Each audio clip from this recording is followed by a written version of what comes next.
In the winter of 2006, Virginia Scotchie was awarded a commission to complete a permanent outdoor exhibit at the Yinga Museum of Ceramics in Taiwan.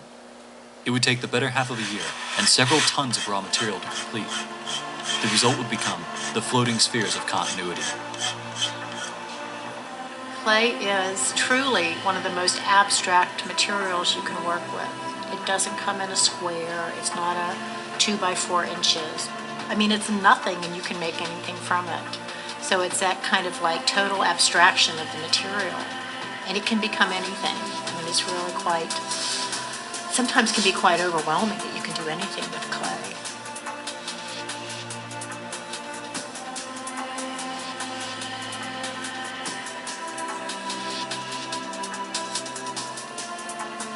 What I decided to do for this commission was to work with 5 sizes of spheres.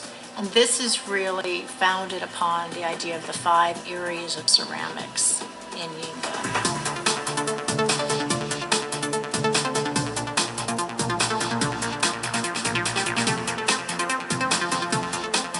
Due to the scale and sensitivity of the project, Professor Scotchie constructs hollow molds to ensure that the 5 sizes are uniform. The project requires constant innovation. Virginia found a technique to strengthen the fit between the 2 halves using plastic keys.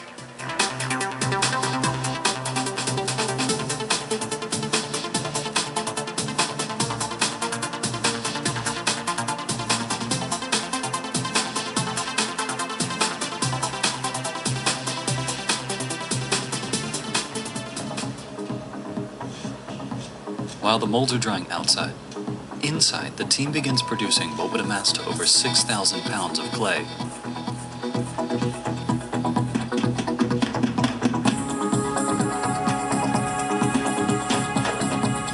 What you do is you normally assemble all of the bags, like the Lizella and the kyanite.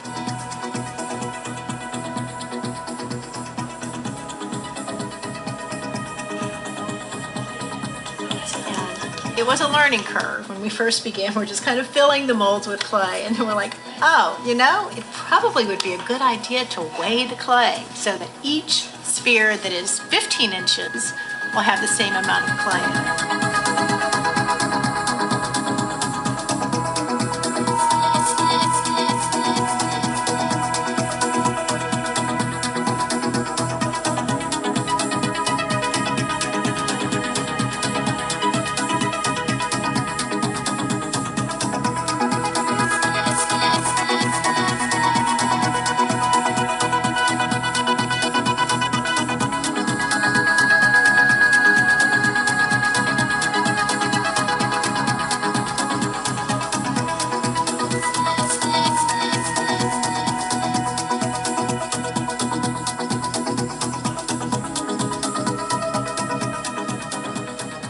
Before they can be glazed, the team would fire groups of spheres in an outdoor gas kiln.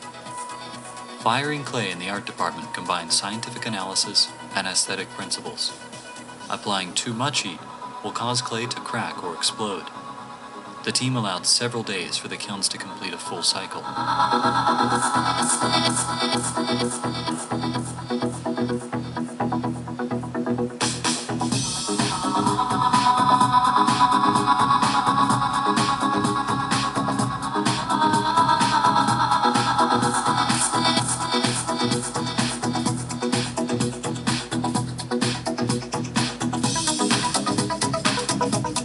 While the spheres are being fired, the team is free to prepare glazes. Inside the glaze laboratory, over 100 gallons of glaze would be created for the 7 colors. We would make 10,000 gram batches at a time, just because 10,000 grams would easily fit into a 5-gallon bucket. And we'd try to have Fort Virginia all of the buckets full all the time. That way, if she wanted to come in at 6 o'clock at night, she would have glaze to spray with if she wanted to spend an hour or 2 spraying. Because for the most part, this has been an around-the-clock job. I've been here till 4 or 5 in the morning straight, some nights firing off the kilns. Pretty much since this project started, somebody, either Virginia, I, or Beth, or Jessica, could be found here at any time. Needless to say, we spent many days, many hours testing glazes. I never did a total count of how many tests we did, but the table was full of small balls. So there were over 100 tests that we did.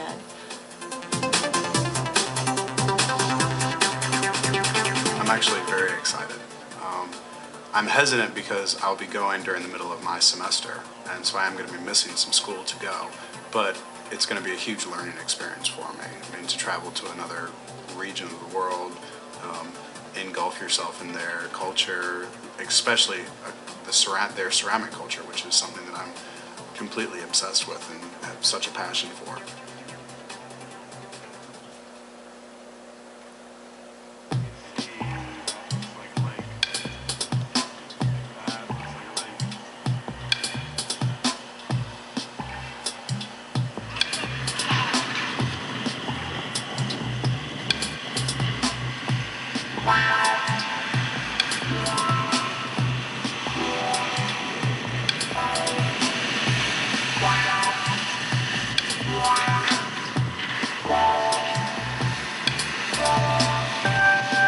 This is the grouping we're moving to next. So let's go ahead and start setting out the sizes. Now, are you sure this is correct? Because this isn't correct. No, this all adds This is up to correct. this. What ended up happening is that we had an extra one that wasn't marked sitting down on the ground, and so when we counted it, we counted the extra one. So This I'm going to be throwing away because this only shows like 15 spheres in this space.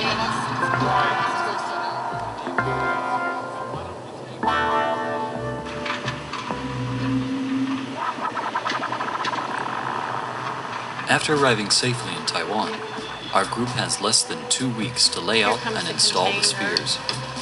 During that time, the surrounding area will be developed into a temporary park for the opening of the lake. Many team members are concerned about handling the spheres around the ongoing construction, but with the impending deadline, concern gives way to reality.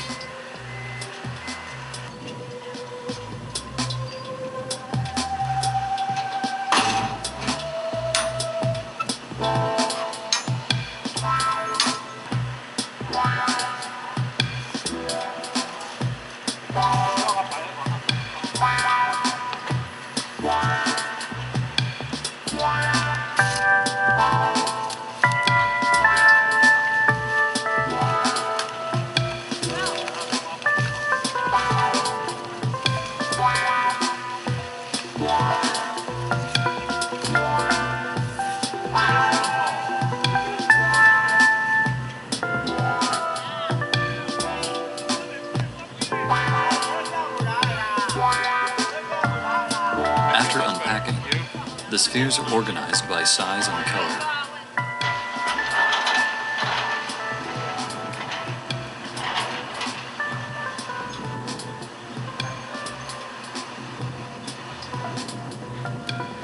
Each ball is placed on the lake using Virginia's design, but minor adjustments are made for aesthetic concern.